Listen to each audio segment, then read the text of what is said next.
Поскольку солнце уже повернуло к лету, и чуть менее чем через 2 месяца на Кольском полуострове наступит полярный день, в моем северном доме интерьер в скандинавском стиле демонстрирует все свои преимущества.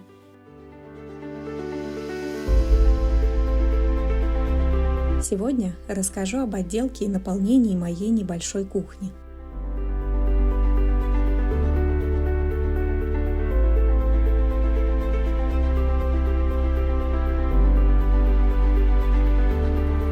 Если вы на моем канале впервые, это моя Севериата.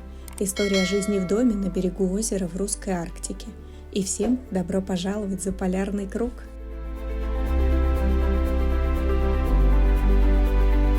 Мне кажется, в кухне главное – это ее грамотная и удобная компоновка. А цвет стен, технику и даже кухонные фасады всегда можно заменить по желанию. О том, как я самостоятельно проектировала свою кухню, рассказываю в предыдущем видео. Посмотрите, если будет интересно. Но следом за проектом необходимо было определиться с общей тематикой интерьера.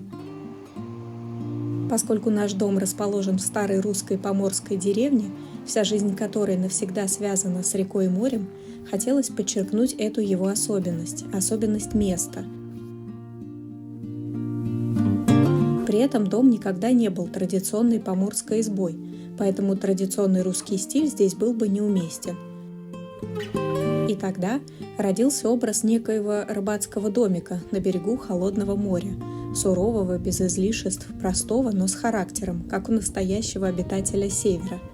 В кухне воплотить эту идею было несложно, интерьер буквально возник сам. Сразу стоит оговориться, что бюджет для кухни был выделен невеликий, и к отделочным материалам у меня было единственное требование – износостойкость. Ну и соответствие картинки будущей кухни, существовавшей только в моей голове.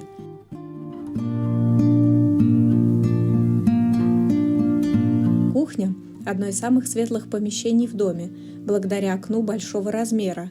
Но у нас зима длится 6 месяцев года, и светлая отделка здесь была предпочтительнее.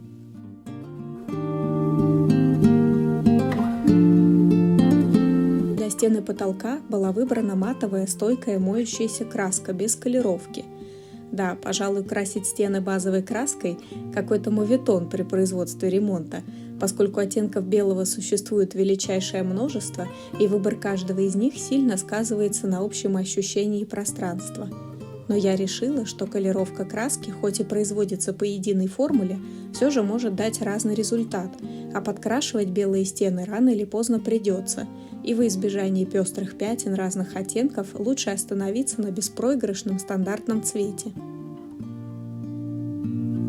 Все пространство над рабочей поверхностью кухни выложено стандартной квадратной плиткой, гладкой и глянцевой, для усиления светоотражения и простоты уборки. Глянцевая поверхность создает дополнительную глубину, а отражающееся в ней окно как бы удваивает пространство. Ну и кафельная белая стена – классика многих пространств, северных и не очень, от шведских кухонь до рыбных рынков Гамбурга. И ее легко можно представить в старом рыбацком домике на берегах Северного моря. На полу керамогранит под дерево, долго подбиравшийся под цвет остального пола в доме. На камере он отличается значительно, но в жизни отличия в оттенках почти незаметны. Стык керамогранита и ламината повторяет дверные пороги, обустройство которых было принято в старых домах. Кухонная мойка выбрана отечественная, вместительная, 60-сантиметровая, с большим крылом. Я считаю мойку, встраиваемую под столешницу, самым оптимальным решением с точки зрения простоты уборки, но она категорически не вписывалась в мой бюджет. Раковина с крылом для меня обязательно. Несмотря на наличие посудомойки, не проходит дня, чтобы я не мыла что-то руками. Во-первых, потому что огромное количество кухонной утвари запрещено или не рекомендуется мыть в посудомоечной машине. К примеру, мои сковороды с антипригарным покрытием или кухонные принадлежности из дерева или с деревянными элементами. А во-вторых, потому что не вижу смысла мыть в посудомойке единственный ножик или ковшик, то, что использую несколько раз в день, но не закупаю в количестве 500 штук. Известно, что для посудомойки нужно либо иметь много комплектов посуды, либо запускать ее чаще. Оба эти варианта мне не подходят, стремлюсь иметь только необходимое и по возможности экономить ресурсы, да и к мытью посуды руками отношусь спокойно. Потому крыло и сушка необходимы, причем опытным путем выяснила, что мне удобнее иметь их слева от мойки, поскольку я правша. Цвет кухонной мойки всегда черный. Последние 4 раковины, приобретенные для различных жилищ, были черными, и следующая будет такой же. Подходит ко всему, визуально приятно и, главное, сохраняет внешний вид долгие годы. Да, на ней могут быть видны разводы от воды, причем не только жесткой, но они легко удаляются губкой без каких-либо средств. А если после использования вытирать раковину насухо, чем я иногда пренебрегаю, и подавно всегда выглядит опрятно. Смеситель с высоким гибким изливом также абсолютный фаворит всех времен. Он, как и рычаг, находится над крылом мойки, что предохраняет столешницу от влаги, стекающей с мокрых рук.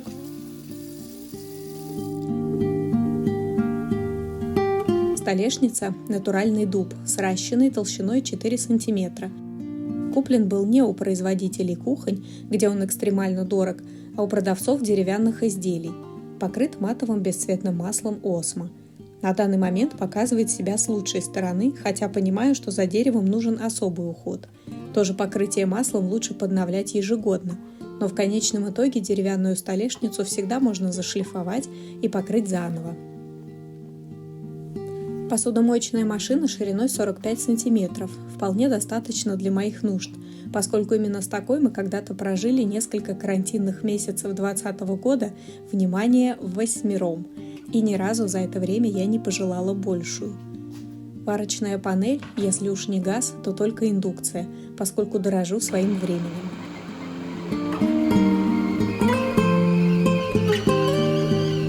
Холодильник – мой глянцевый пузатый китайский друг, собрат одного известного и негуманно дорогого итальянца. Выглядит прекрасно, работает шумно, но пока без нареканий. В квартиру-студию я бы его не рекомендовала как раз из-за шума, но в нашем доме он вполне вписался. Освещение представлено советским фонарем-шляпой со следами коррозии и ржавчины. Будто его и впрямь нашли в рыбацком сарае.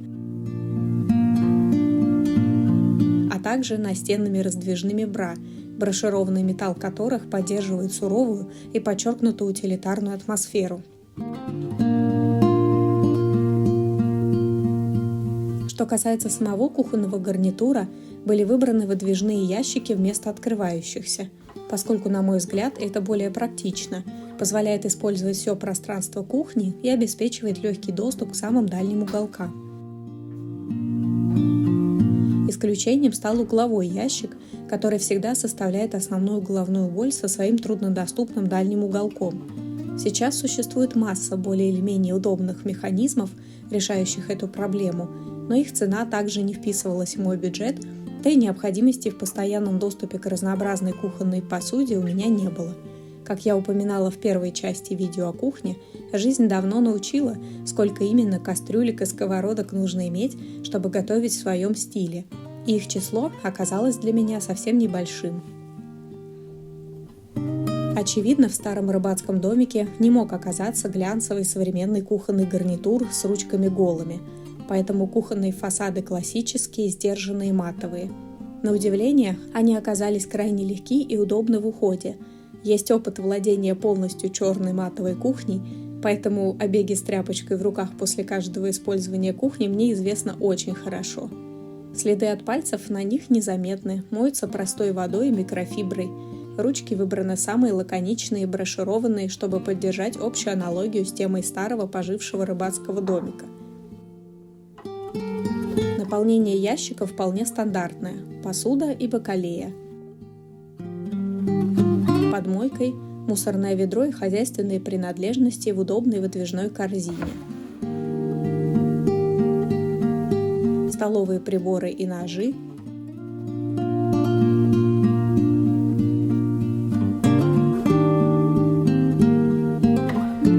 Основная посуда и кухонная утварь.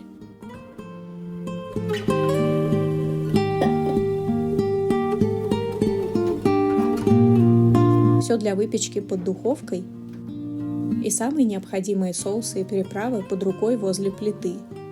Благодаря таким пластиковым разделителям все содержимое не катается по ящику при выдвижении. Стоит отметить, что для хранения основной части посуды, комплектов для гостей, я изначально планировала использовать свой буфет-горку, о котором можете посмотреть по ссылочке тут. Поэтому при необходимости я могу освободить под бакалею, продукты или посуду еще целый ящик, да и в целом места получилось вполне достаточно. Осталось добавить несколько органайзеров для порядка, и я буду считать свою северную кухню официально законченной. Степень удобства использования покажет время, но пока остаюсь ей очень довольна.